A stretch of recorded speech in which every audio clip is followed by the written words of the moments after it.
Hello students, welcome to English class. Students, from today we are going to start the fifth poem from your syllabus, that is Stopping by Woods on a Snowy Evening. Okay, Stopping by Woods on a Snowy Evening, which is written by Robert Frost. Okay, so we'll first understand the title of the poem. Stopping means ruk jana. By woods. Woods means forest. Woods doesn't mean the wood or the lakdi here. Woods means forest. On a snowy evening, that is ऐसी evening जहाँ जब snowfall हो रहा है, ऐसे time पे forest के बीच में पोएट आकर रुक गए हैं और उस टाइम पे उन्हें क्या फील हो रहा है वो एक पोएम के फॉर्म में हमें एक्सप्रेस किया है. सो रॉबर्ट फ्रोस्ट की अगर बात करें तो रॉबर्ट फ्रोस्ट ने ये पोएम लिखी थी in the year 1922.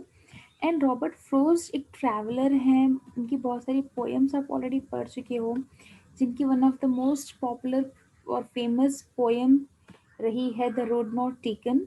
So Robert frost generally एक ट्रैवलर हैं. वो हमेशा नई नई जगह पर ट्रैवल करते हैं, एक्सपेरिमेंट करते हैं, एडवेंचरस ट्रिप पर जाते हैं और जो भी उनके एक्सपीरियंसेस होते हैं वो पोएम के फॉर्म में डिपिक्ट करते हैं.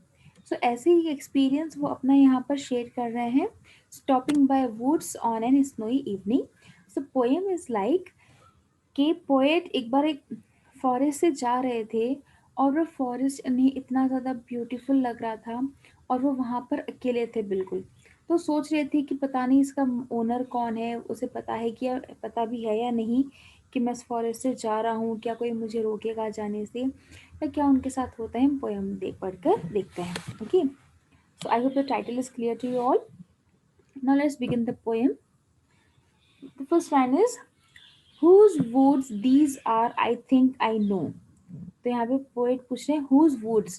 woods मतलब द फॉरेस्ट.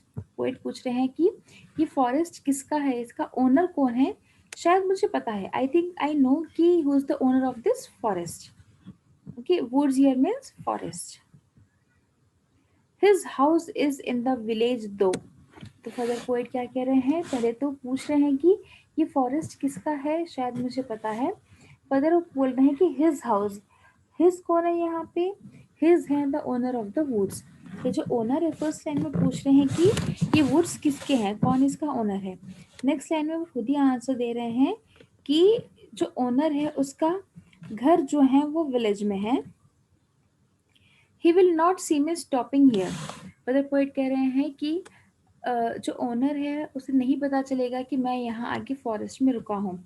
ठीक है, दैट इज वो जो ओनर है वो अपने घर में बैठा हुआ है और इस फॉरेस्ट से, इस वुड से कौन आ रहा है कौन जा रहा है इससे ओनर को कोई कंसर्न नहीं, उसे कुछ पता नहीं चल रहा है.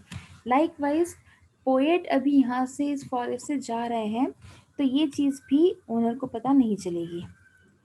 To watch his woods fill up with snow.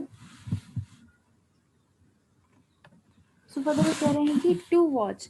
तो पोइट कह रहे हैं कि इसके पहले वाली लाइन में पोइट ने कहा है कि he will not see me stopping here to watch woods fill up with snow. तो कह रहे हैं कि पोएट यहाँ पे क्यों रुके हैं, पोएट यहाँ पे रुके हैं देखने के लिए जो वुड्स हैं वो पूरी तरह से स्नो से भर चुका है. ठीक है, हर जगह भी स्नो ही स्नो है. तो पोएट कह रहे हैं कि जो ओनर है इस वुड्स का वो अपने घर में, विलेज में उसका घर है, अपने घर में है और उसे नहीं पता चल रहा है कि पोएट जो रॉबर्ट फ्रोस्ट है वो इस टाइम इस वुड्स में रुके हैं. क्यों रुके हैं, वो देख रहे हैं कि जो फॉरेस्ट जो पूरी तरीके से स्नो से कवर्ड हो गया है और वो कितना ज़्यादा ब्यूटीफुल लग रहा है.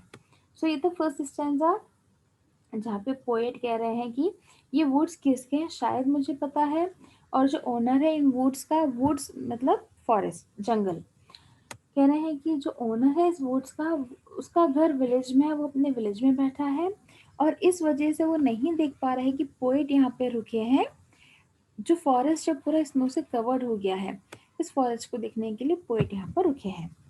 तो the first stanza. Moving on.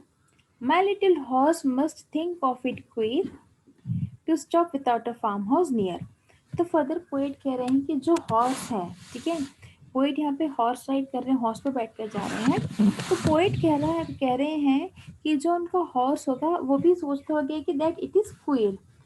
Queer means strange, कि बहुत अजीब बात है। कि हॉर्स सोच रहा होगा कि कितनी अजीब बात है। क्यों अजीब बात है? कि पोएट ऐसी जगह पर आकर रुक गए हैं जिसके आसपास कोई फार्म हाउस भी नहीं है, कोई घर भी नहीं है, जहाँ पे हम सिर्फ अकेले ही हैं। ठीक है। तो पोएट जो हैं ऐसे वुड्स के बीच में आके रुके हैं जो कि पूरा स्नो से कवर्ड है। और ये देखकर जो उनका हॉर्स है, पोएट कहने की उनका हॉर्स भी सोचता होगा कि कितनी स्ट्रेंज बात, कितनी अजीब बात है कि पोएट ऐसी जगह आकर रुके जिसके आसपास कोई फार्म हाउस भी नहीं है। Between the woods and frozen lake, the darkest evening of the year. तो पोएट कहाँ पे रुके हैं? Between the woods and the frozen lake. तो पोएट कह रहे हैं कि जो उनका हॉर्स है वो सोच रहा होगा कि कितनी अजीब बात है कि पोएट ऐसी जगह पर रुके हैं जहाँ पे दूर दूर तक कोई फार्म हाउस नहीं है। एक जगह तो वुड्स है और दूसरी जगह पूरा फ्रोजन लेक है। फ्रोजन लेक मतलब वहाँ पे लेक था जो ठंड की वजह से पूरा बर्फ जैसा जम गया है। और ऐसी जगह पर जहाँ पे वुड्स हैं और फ्रोजन लेक है, सिर्फ बर्फ ही बर्फ है, दूर दूर तक कोई फार्म हाउस नहीं है, ऐसी जगह पर पोएट क्यों रुके हैं? ये हॉर्स सोच रहा होगा। The darkest evening of the year. तो पोएट कह रहे हैं कि ये जो आज की इवनिंग है, ये इवनिंग जब पोएट इस वुड्स में आकर रुके हैं, ये पूरे साल की सबसे डार्केस्ट इवनिंग होगी। डार्केस्ट इवनिंग का ये भी मीनिंग हो सकता है कि सबसे लेंदी इवनिंग होगी। क्यों डार्केस्ट है? क्योंकि विंटर का टाइम है और जैसे कि विंटर में स्नोफॉल हो रहा है, पूरा का पूरा फॉरेस्ट जब स्नो से कवर्ड हो गया है, तो इट इज़ ऑब्वियस कि सनसेट जल्दी होगा, रोशनी बहुत कम देर के लिए होगी, अंधेरा ज़्यादा देर होगा। इस वजह से पोएट कह रहे हैं ये पूरे ईयर की सबसे डार्केस्ट इवनिंग है। Okay, so I am repeating the second stanza once again. Poet कह रहे हैं कि जो उनका हॉर्स है वो भी सोच रहा होगा कि कितनी अजीब बात है कि हम ऐसी जगह आकर रुके हैं जहाँ पर दूर दूर तक कोई फार्म हाउस ही नहीं है। एक तरफ तो वुड्स है और दूसरी तरफ फ्रोजन लेक है। और ये जो आज की इवनिंग है ये पूरे साल की सबसे बड़ी इवनिंग है। Okay, this is the second stanza. Moving on to the third. He gives his harness bells a shake to ask if there is some mistake. अब यहाँ पे ही कौन है? यहाँ पे ही है हॉर्स, वो हॉर्स जिस पे पोएट बैठे हैं। He gives his harness. Harness क्या होता है? हार्नेस होता है जो कि हॉर्स को चलाने के लिए जो हॉर्स के नोज से ऐसा रोप सी बांधी जाती है जिससे हॉर्स को कंट्रोल करते हैं। ठीक है। और जो गले में ऐसा राउंड पट्टा सा बांधते हैं उसको हार्नेस कहते हैं। तो कह रहे हैं कि जो हॉर्स के गले में जो बेल्स बंधी है, जो बेल है या घुंघरू है जो भी है, जो बेल्स बंधी है उसको हॉर्स क्या कर रहा है? शेक कर रहा है, अपना सर हिला के उसे शेक कर रहा है। दैट मीन्स कि वो सिंबल वो सिग्निफाई कर रहा है, वो सिंबल दे रहा है कि उसे कुछ पूछना है। तो ऑथर पोइट कह रहे हैं कि हॉर्स क्या पूछना चाह रहा होगा? शायद वो ये पूछना चाह रहा होगा कि हमसे कोई मिस्टेक हुई है क्या, क्या हम गलत जगह आ गए हैं। ठीक है। तो जब पोएट वुड्स के बीच में आकर रुक गए हैं जहाँ पे सिर्फ स्नो ही स्नो है और आसपास में कोई भी फार्म हाउस नहीं है, तो हॉर्स अपना सिर हिला के जो उसके गले में घंटी बंधी हुई है, बेल्ट बंधी हुई है, उसे शेक कर रहा है ताकि आवाज़ से पोएट को पता चल जाए कि हॉर्स कुछ कहना चाह रहा है। और पोएट एज्यूम कर रहे हैं कि उनका हॉर्स शायद ये कहना चाह रहा होगा क्या हमसे कोई मिस्टेक हो गई है। The only other sounds the sweep of ease and wind and down flake.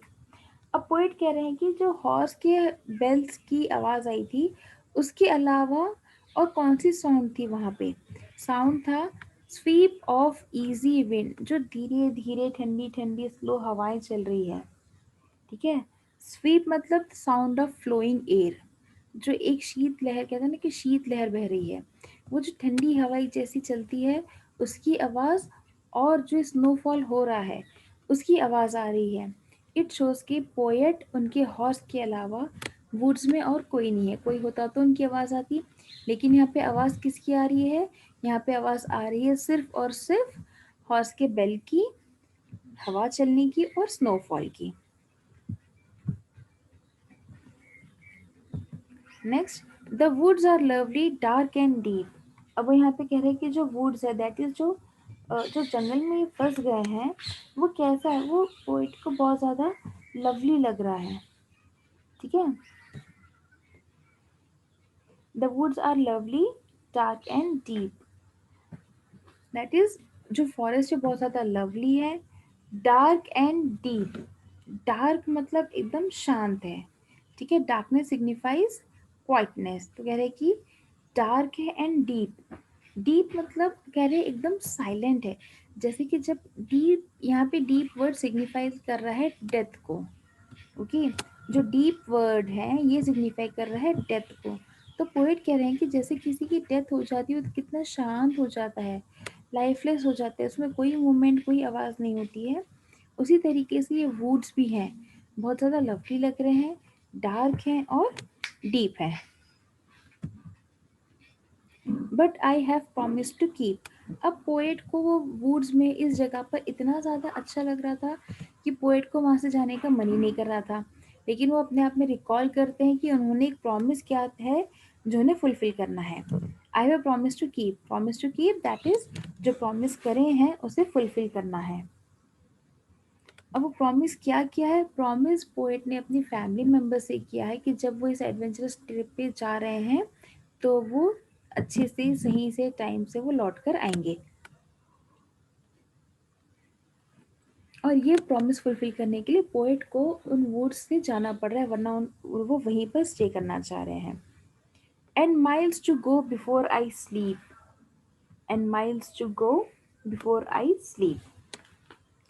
So further कह रहे हैं कि पोएट कह रहे हैं कि अभी उन्हें मीलों दूर चलना है, ठीक है, किसके लिए, before I sleep. Sleep here signifies death, कि उनकी डेथ होने में अभी बहुत टाइम है, बहुत दूर तक उन्हें चलना है। क्यों, क्योंकि उन्हें ऑल दो फॉरेस्ट तो बहुत अच्छा लग रहा था, लेकिन अगर वो यहीं पे रुकेंगे तो ज़िंदा कैसे रहेंगे। इतनी ठंड है, शेल्टर नहीं है, फायर नहीं है, खाने को कुछ नहीं होगा, तो क्या हो जाएगी, उनकी डेथ हो जाएगी।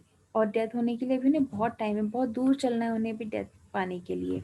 और मोरवर उन्होंने जो प्रॉमिस किया था वो प्रॉमिस भी उन्हें फुलफिल करना है। ठीक है, तो ये थी पोयम जहाँ stopping the woods on a snowy evening. मैं एक बार दोबारा से इसकी समरी आपको बताती हूँ। इस पोएट में पोएट कह रहे हैं कि जिस फॉरेस्ट में पोएट एक्चुअली ट्रैवल कर रहे थे एक जगह से दूसरी जगह पर, एडवेंचरस ट्रिप पे थे, और रास्ते में एक जंगल से होते हुए गुजरते हैं, और वो जंगल पोएट को बहुत ही ज़्यादा अच्छा लगता है क्योंकि वो बहुत घना जंगल था और ठंड की वजह से, स्नोफॉल की वजह से पूरा बर्फ़ से कवर्ड था और वहाँ कोई नहीं था। तो पोएट को वहाँ से जाने का मन ही नहीं कर रहा था। तो जो उनकी फीलिंग, जो एक्सपीरियंस था, वो पोएट ने इस पोएम के थ्रू हमें बताने की कोशिश की है।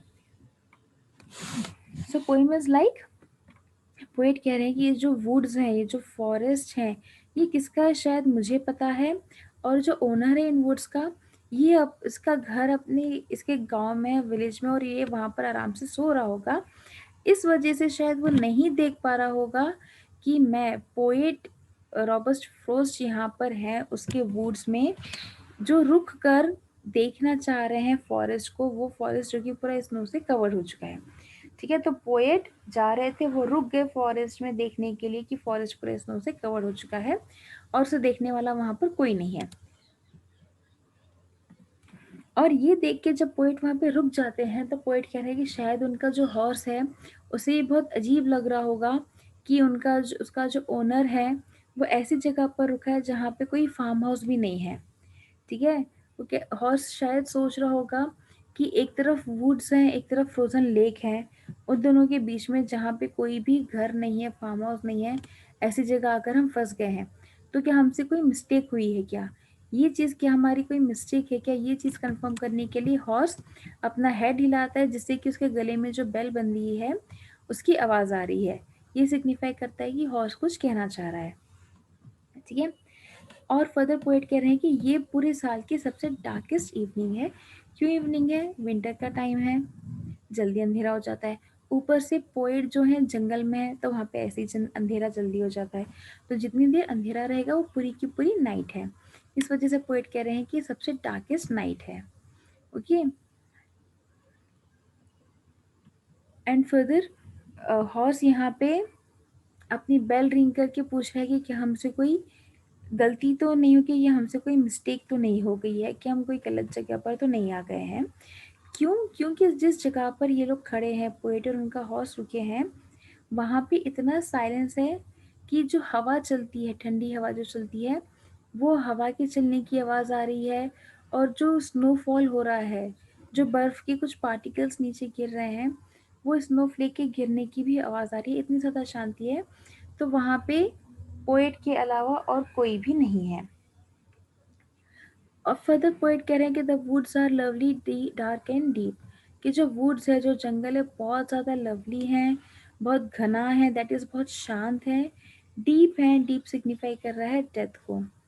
ठीक है, पोएट को इतना ज़्यादा अच्छा लग रहा था कि पोएट का मन कर रहा था कि वो वहीं रह जाए और वहाँ से कहीं ना जाए। लेकिन उन्हें याद आता है कि उन्होंने एक प्रॉमिस किया था जो उन्हें निभाना है। प्रॉमिस क्या है?